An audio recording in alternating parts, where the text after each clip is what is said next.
មើលត្រីច្បាមួយធំហ្នឹង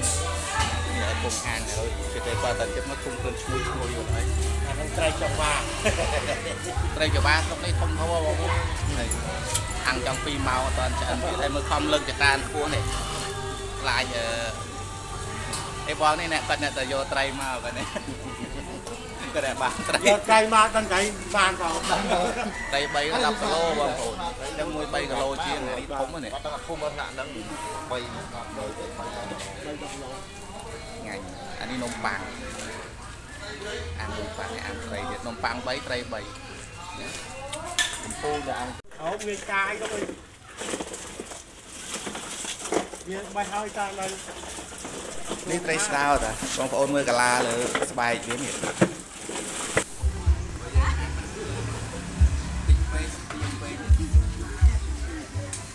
ដាក់ចិត្តពេកនឹងខ្លោចត្រីដាក់ឲ្យឆ្ងាយដើម្បីឲ្យត្រីឆ្អិនដល់ក្នុងខែអត់គឺក្នុង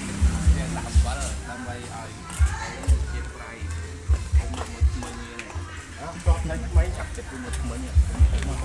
ចង់បបិនថ្មីឆ្មាណាហ្នឹងខាំដៃហ្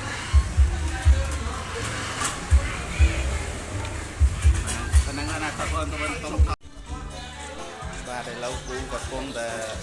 កម្លាំងសត្រានៅខ្ពស់បន្តិចកុំឲ្យអាំងត្រីទៅខ្លោចព្រោះថាត្រីហ្នឹងវាធំហ៎បងបើយើងដាក់សត្រាទៀមពេកអាំងខ្លោចតែរបកក្រាវឲ្យក្នុងវាអត់ឆ្អិនខ្ញុំនៅបងប្អូនអើយនេះបើស្ទូចបានអីអូទាញស្ទូចដល់ហើយចិត្តស្អាតហើយបងប្អូននងដែរព្រោះឆ្អិនហើយ1គីឡូម៉ានេះត្រីអូ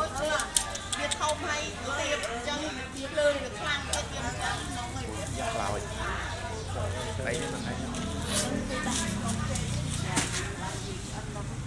អើយដូចតែវិញ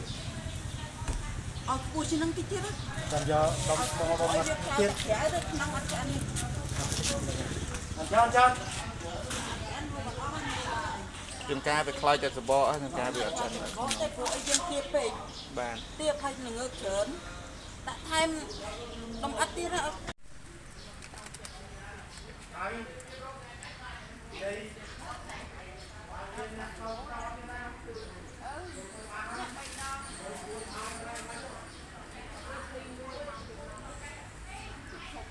នៅក្មួយតើឆ្អិនឯក្មួយក៏ទៅចិត្តក្តៅអូនវាឃើញត្រីធំវាមកមើលអរគុណណាបងប្អូនវីដេអូខ្ញុំមានតែប៉ុណ្ណេះសូមជួយចុច Subscribe ឲ្យខ្ញុំផងអរគុណ